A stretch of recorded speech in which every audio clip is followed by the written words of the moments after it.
All right, what's up? Hey, Toby, what's going Hey, on? hey, what's going on, buddy? Welcome back I to know. the Gonna See My Friends podcast. Yeah. We're gonna just do a little quick recap or review or whatever of the Penguin, and this to me, I'm excited to talk about this because it's kind of a palate cleanser for me in a sense, and I'll get to what I mean by that in a minute. But what are your thoughts, Toby, on the show? I wasn't planning on actually watching this show, and I usually watch stuff that's on HBO. HBO series are few and far between when they miss the mark. And the reason why I wasn't really planning on watching this show is I'm more of a when it comes to the Batman series, when it comes to the Yeah, Batman franchise. yeah. I am more of a. I go down the road of. I like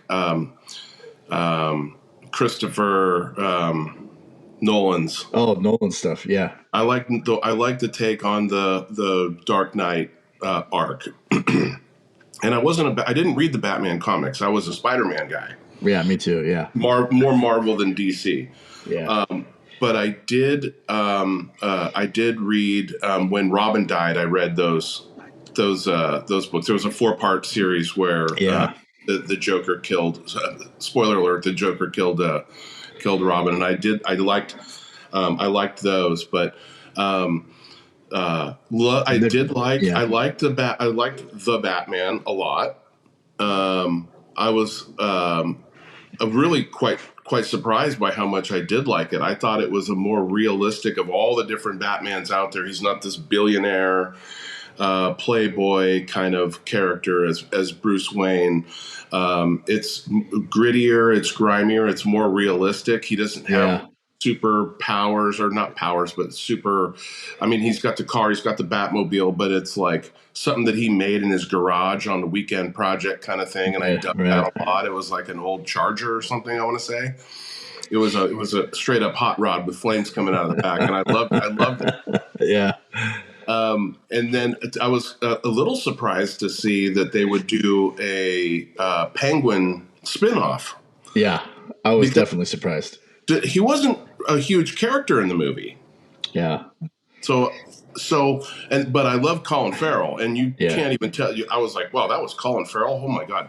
Right. Well, So that's starting yeah. this first episode, I love that it picked up right where the movie left off. The city's flooded. The news is on the background recapping. I think even in the news, you hear the first thing you hear is kind of faintly in the background. There's a news report, and it's the Riddler's first victim. In that they're talking about they've found the dead body, and that was, I think, his very first victim. So it actually might even go back before the end of the movie. Yeah. But I was hooked before in the cold open. It Oh, got me really? Yeah. immediately. Oh my god, Yeah. Colin Farrell is so good. Yeah. I mean, to your point about the whole not expecting it. I remember when the first Batman or the Batman came out, and I liked it as well. And I remember that I was hearing, well, they're going to do HBO is going to do a spinoff of the Penguin, and I was like, before I don't care Right, about the Penguin. right. Um, I appreciated that he was part of his I don't know what they call it, the cabal of his villains. I forget what they call it, but and that was fine. And you had Burton's kind of twist Hmm.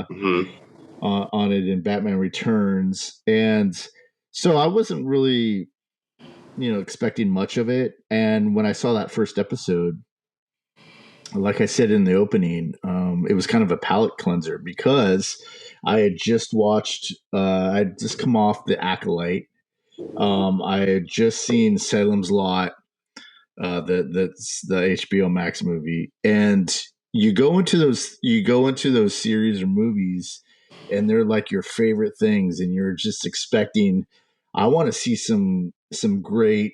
stuff. I want to see where it's going to go. And then you start to realize, oh, this isn't that good. And you give it the benefit of the doubt, and you watch a few more episodes, and you think, well, maybe they're just being too clever, or I'm not getting something. But this is really not good. And you get to, you get to the end of the series, and you're like, oh god, that was horrible. And in this one, just right out of the gate, is the writing is good, the acting is good. Every scene of every line, every scene contributes to or drives the story, which is what you want in any great TV series or movie. And it's so compelling that you're just there's a few times where I'm like, I don't know where this is going. And then you're like, oh, whoa, okay, now I see where it's going because Do it you have an pays example? off. Do you have What an was that? example of that? You have an example of Yeah, where like you're confused? well, it's not so much confusion. It was just more of um yeah, like her coming back from Arkham Asylum. Like I Right. just thought, okay, cool. All right, well, she's coming back from Arkham. She was probably has like mental problems or something. Her family put her there. And I don't really, cool. That's a nice little uh backdrop of or nice little drop of her story, a little piece of her story. That's cool. All right, cool. And didn't really think about where that would be going. And then you get into episode, what is it, 3 or 4, and it's just about how she gets into Arkham, Right. which informs her character in the first couple of episodes, where you're like, yeah, she does have a screw loose. But again, thinking, oh, okay, well, she's from Arkham. She's probably one of those kids that had depression or something, and her parents just put her away. But man, it gives that character, which is already amazing, that much more kind of ammo, and it especially the flashbacks before she goes into Arkham Yeah. and her relationship with Oswald, or Hmm. Oz, her driver, to see where the beginning of all of her betrayals begin, right?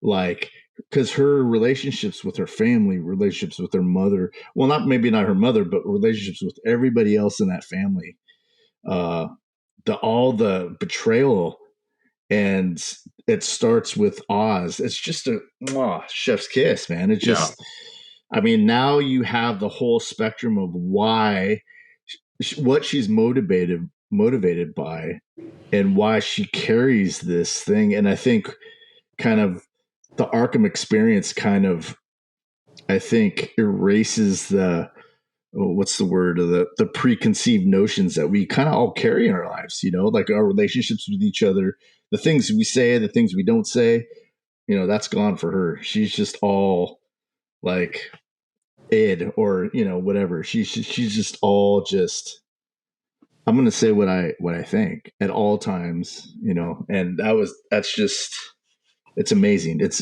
just a great show to watch. I love it. It really, it's a true. I was not expecting the Penguin's arc in this to be.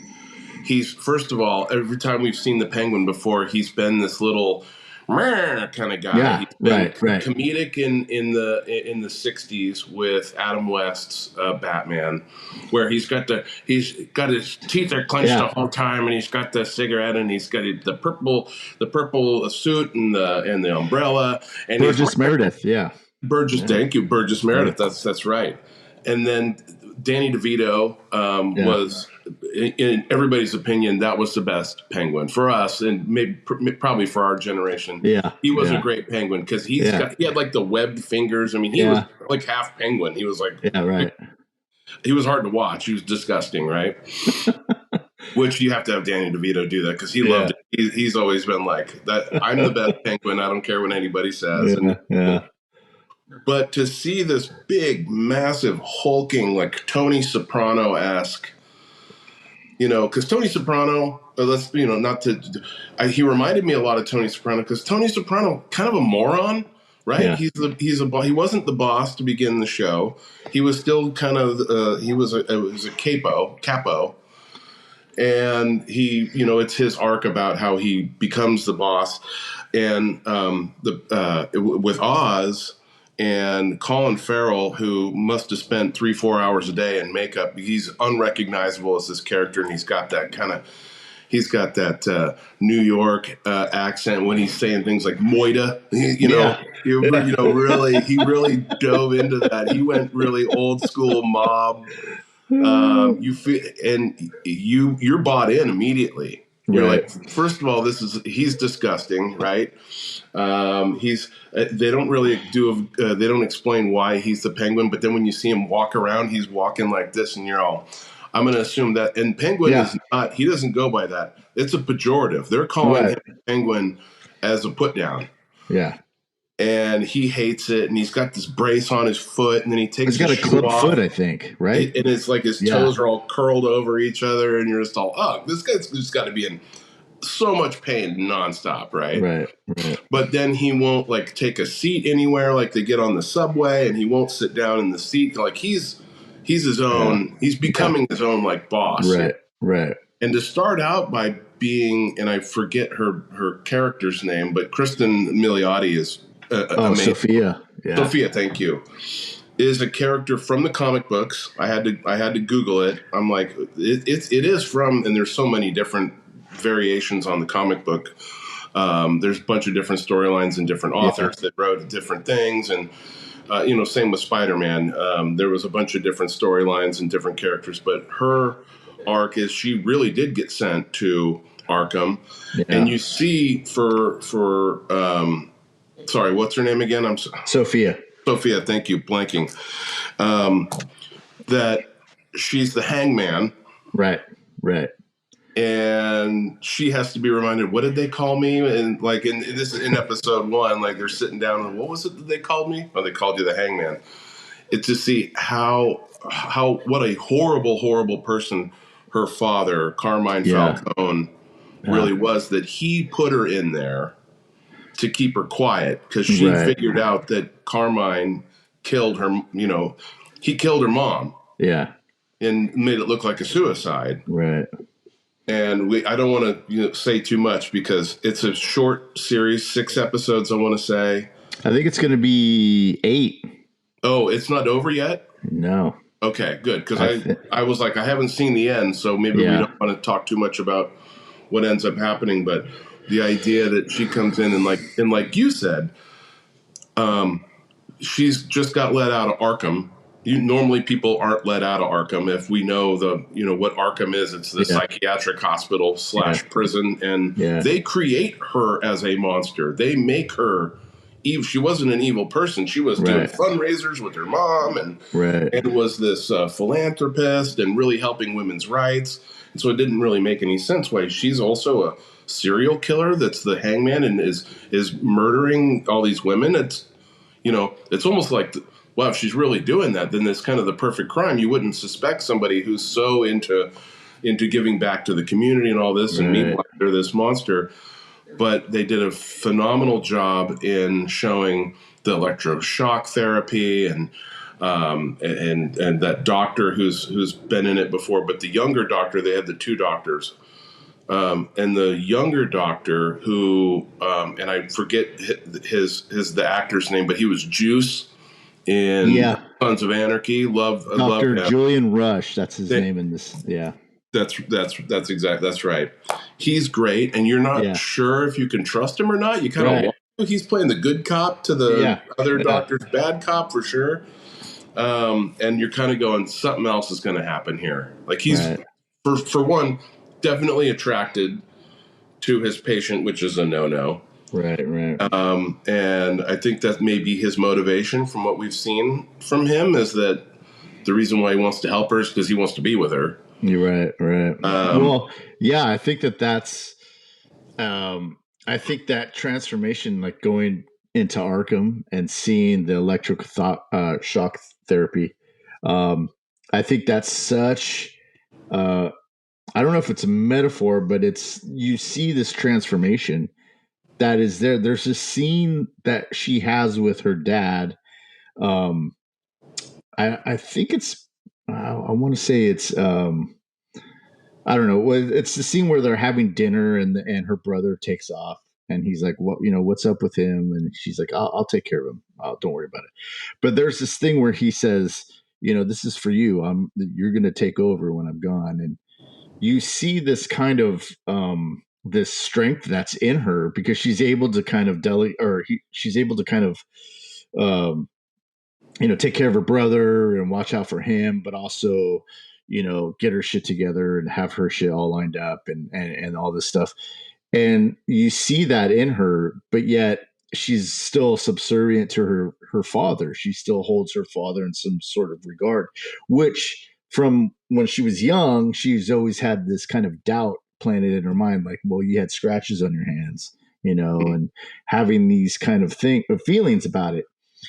And then so when she goes through that whole shock therapy, that's all just killed and that's all just kind of thrown away. And when she comes out, I mean, it's incredible the way that they layer all of this stuff into this not just the character but the storyline, Mm-hmm. and it carries the story. It's all about it's such the opposite, and I hate to keep harping on this, but it's such the opposite of The Acolyte and Salem's Lot, which is those movies and series were more tell me, don't show me. And this is completely show me, don't tell me. It's That's just showing you without preaching or without kind of any kind of expositional dialogue of like, well, see, I was in Arkham for 10 years and you don't get that speech, but you get shown it, and it right. weaves so brilliantly into the storyline that you're just kind of captivated, or at least I am, and I'm watching it going, wow, man, this is just a great story. This is just well written, like I said before, well directed. It's directed, these I think 3 and 4 were directed by Helen Shaver, Mm-hmm. I which saw was that. which was the actress in The Color of Money. She played Paul Newman's little love interest, and she's just a great actress to begin with. But and I didn't know that she had started directing. So she was talking. I was listening to the little epilogue thing that they have after each show, and she was saying, we went to Steadicam here because she's more in control, and this Oh, shows nice. her power. And then we went to handheld here to show kind of the chaos of Oz and his mother's relationship, and when I hear a director kind of talking in those terms, then I'm like, okay, yeah, they know what they're doing in the show, all around from top to bottom. So, yeah, You're absolutely right. They did, and this, all the directors did this. I noticed that too, because coming in with a preconceived notion that that this is an HBO show, so if they're bringing it, you got to bring your yeah, A game for yeah, HBO, right? yeah, And so I noticed early on in the episode 1 and episode 2, there were a lot of shots of the city and then panning down to show right, we're going yeah, down into the underworld. yeah. But as the show progresses, we see a lot more shots where it's starting out on the ground and panning up. And I'm Oh, like, I didn't notice that. I'm going to That's say that's awesome. probably foreshadowing that this is the come up. You're Yeah. seeing the rise of these characters, Oh, and wow. it could be a misdirection, I but mean, the use of the flashbacks to yeah, show 10 years of Arkham was amazing. I almost wanted to start the whole series over again after that episode. yeah, You get through episode 4 and I'm like, I'm just going to start this over because that was amazing. That was yeah, to see that she was actually this real son. She's the mob boss's daughter, but she's doing good things, and she's right, her own. She's yeah, not going to be part of this. right, right, And to show how they end up creating her as a monster, I don't know if the whole point was for him for Falcone to put her in Arkham for 2 reasons. One, because she had solved the crime, and right, he needed to. He's like, well, she's going to take this to the police. She was going to take this to the police, which he owns the police, but still, she right, was going to take it to somebody. And so he gets her out of the way, and at the same time, he creates her as in his own image, where now Right. she is a lunatic. Yeah. You're a sane person going into an insane asylum, and you're going to come out an insane person. Well, that scene where she's getting told that, it for me, I was feeling that whole thing of, wait, I'm innocent. Like, how can this be happening? And I was like, how can this be happening?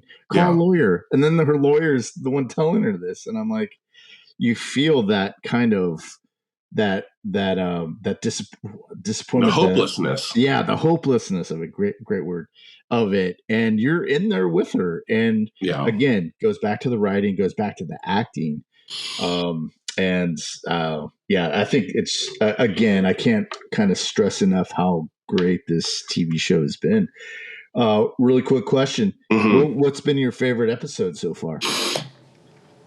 Boy, I'm still like that opening scene with Oz and Carmine's son, Oh, in the first episode, yeah, Alberto. yeah, Is I was hooked right in, and I went, that might be because like honestly, when you suggested we should do the Penguin, and I'm like, well, I haven't watched it yet, and you said I watched the first episode, and I'm like, okay, and I have HBO, so uh, I guess I could check it out, and honestly, didn't really want to. I wasn't expecting to like it at all, yeah, and that surprise of me going, because I texted you after the cold open, I'm right, like, yeah, holy crap, dude, this is amazing.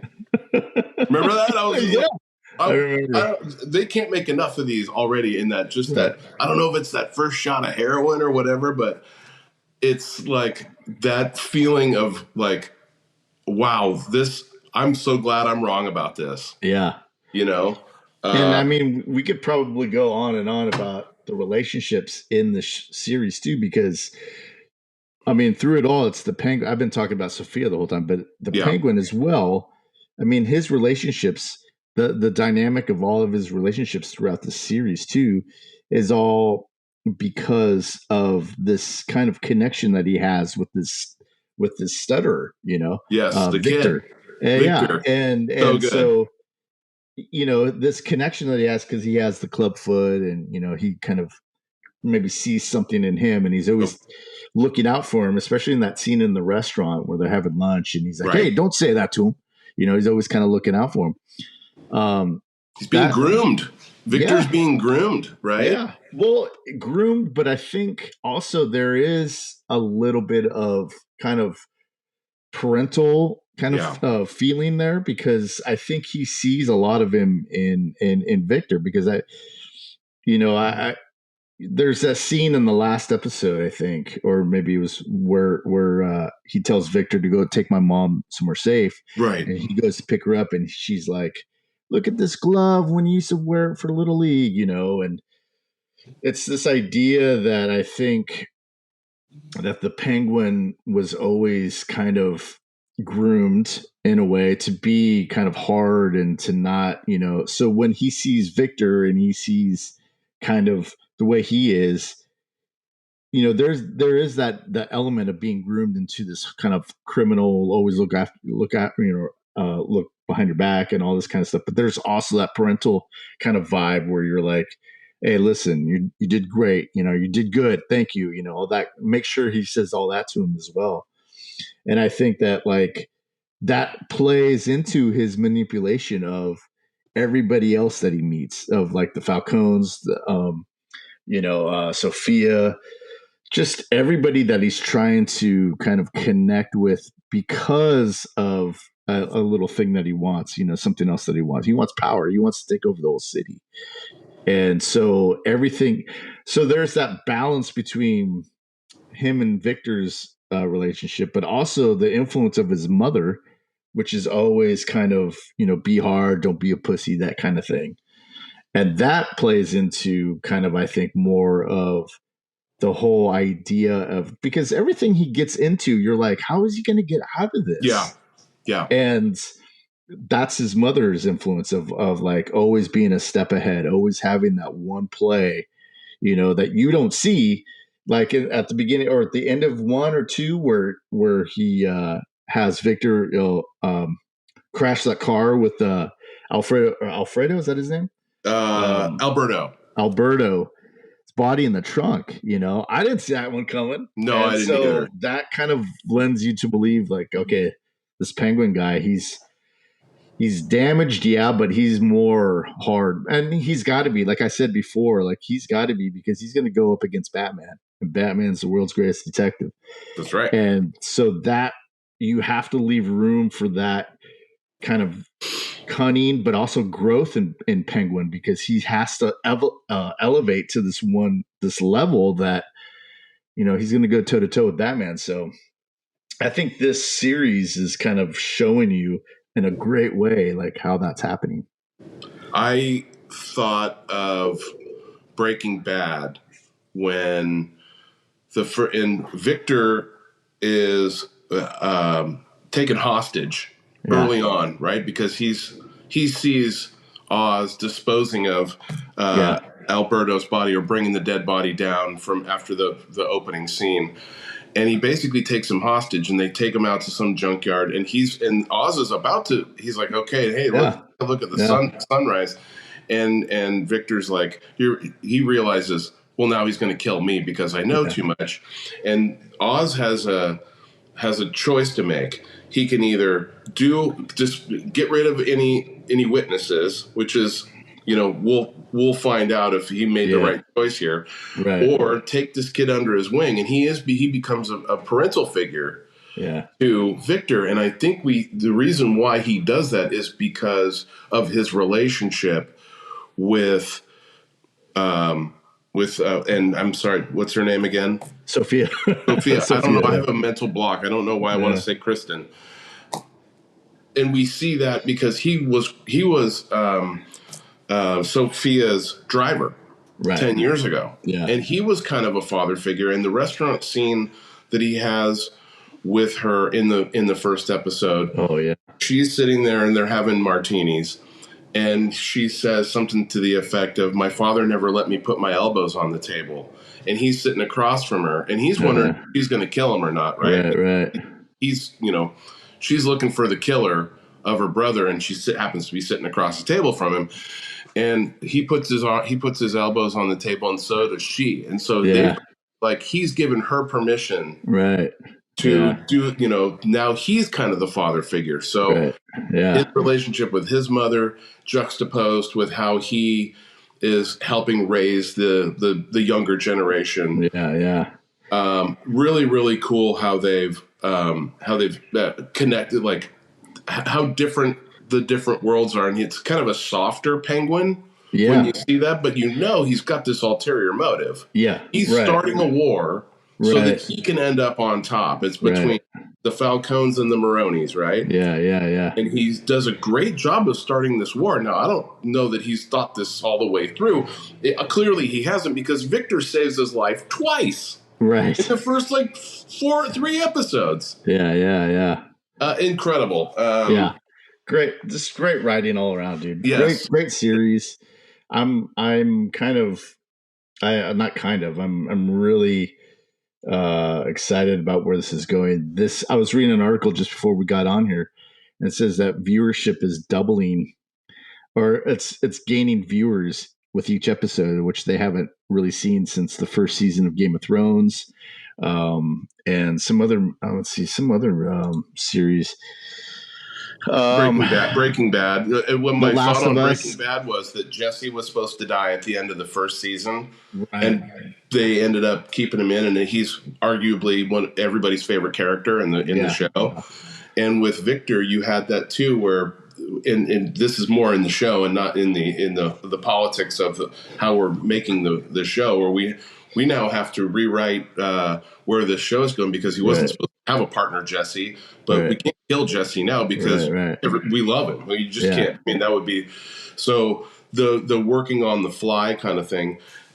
We have that with Victor, in that you love Victor. Victor's great.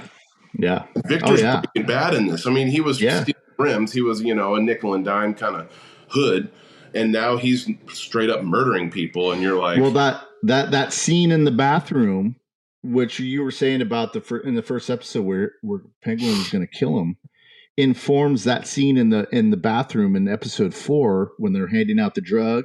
Right. And he was saying, he puts the gun to his head. He says, "Is this what it feels like to you?"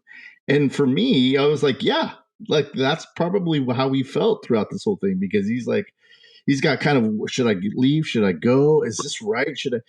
And then, once he kind of sees his girl leave, he's like, I have nothing left, so I'm gonna Right. go full in with this, and that's such a pivotal scene, I think, in this series for Victor. But yeah, It's Victor's very tense. He could be killed at any moment. yeah, right, I mean, how does kid sleep at night? right, At yeah, any minute, once he's done with me, I'm expendable. I mean, I right, know way too much. yeah, And with every other crime these crimes are snowballing, and you got to commit one crime to get away from the other crime kind of thing. And it's not that the cops are looking for you. It's you got right. two different mafia families, and you've double crossed both of them. Right. Oh yeah, and you see that in the last episode, the newest episode. You see that when he's calling, he's like, I got a lot of heat on me, taking them all, and you see it in his face, and it's again Colin Farrell. I mean, I don't even see him. No, like when it's over, and then I see interviews with him. I'm like, oh yeah, he's the Penguin. I don't even see him. He's doing such a great job. I love him as an actor, anyways. So he's amazing, and this might be some of his best work that he's ever done. And it's I would agree. And it's really, I'm excited for the next, the Batman 2. Yeah, because I have a feeling this is only going to be one season of this Penguin. So this is the connection between the two movies, and I don't know that we're going to see the Joker in this. I don't know that we're going to see.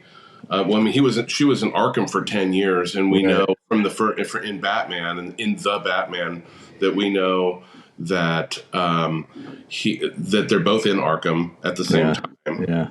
Yeah. And will we actually see? There was a deleted scene. Oh, really? That I found in looking at this, that Batman in the movie, in the 2022 movie, that he goes in and it's only like a 5-minute scene. But if you Google it, you'll find it. It's I forget the actor who plays him. He's just credited as unseen Arkham patient or something like that. But he's the one who's talking through the to Paul Dano, and you can kind of tell because he's kind of doing the kind of Joker. But there is a scene that they cut from the movie that might end up in the second movie. I don't know. But Batman goes in and interviews the Joker. Because he's trying to solve, and he goes to, I don't know how that would have fit into the movie. It's just shocking to me that I just now stumbled across it. But it's this Joker that we're going to see in this world is much different than Heath Ledger's. And certainly much different than Jack Nicholson's version of the Joker. This is a crazy person. Yeah, they seem to get like worse and worse in terms of like, psychosis. It seems to get worse and worse with each picture. Like he seems to get more. But so watch it. Yeah. So overall, great series, great episodes. I'm glad you came on and talked to me about it, because I think we should do this at the end too when it's done. We'll give it a recap. And Dune is coming out next month. The series. We should do that. Do maybe episode by episode, or maybe half a season in. We'll figure it out. But the second season of Silo. Oh, I've never seen the first season. You didn't see okay, so I read all the books, and that was a real page turner. The guy self-published all those books, and so Christina and I read all those books. There's quite a few of them. He put them out like almost in chapters, like the way Stephen King did The Green Mile, where he published them as individual chapters and then put it out as a great big book. But I'm down to do all those. Dune series looks wild. That's a movie. Those movies, part 1 and part 2, we can watch if those are on and we're flipping through channels. It's put a remote control down. Yeah. They're just so watchable, and there's so much to look at, and very pleasing to the eye, and all that. So, all right, cool. Watch the Penguin, guys. Yes. Even if you don't know, you don't have to know anything about Batman. It's just a good crime, double cross. Yeah. You don't know what's going to happen next kind of show. Totally watchable. And I concur, man. I agree with Toby there. And so, yeah, so thanks everybody. I got a pod coming out. I actually released the new pod, the Nightmare on Elm Street pod today. Had some technical difficulties last night. It's out today. I'm putting out another one with Eric McNeely, or my cousin-in-law. That's either coming out tomorrow or Thursday. And Nice. then we got it for what is it? The Thing We're on doing the thing on Thursday. Thursday. We watched it All right. last night. I got to watch it again. Oh god, there's so much. There's so Oh. much going on in the thing. John Carpenter outdid himself with the thing, man. Holy Yeah. shit. Yeah. All right. Well, thanks everybody, and be sure you tune in, and we'll see you all real soon. All right. Thanks, See you guys. guys.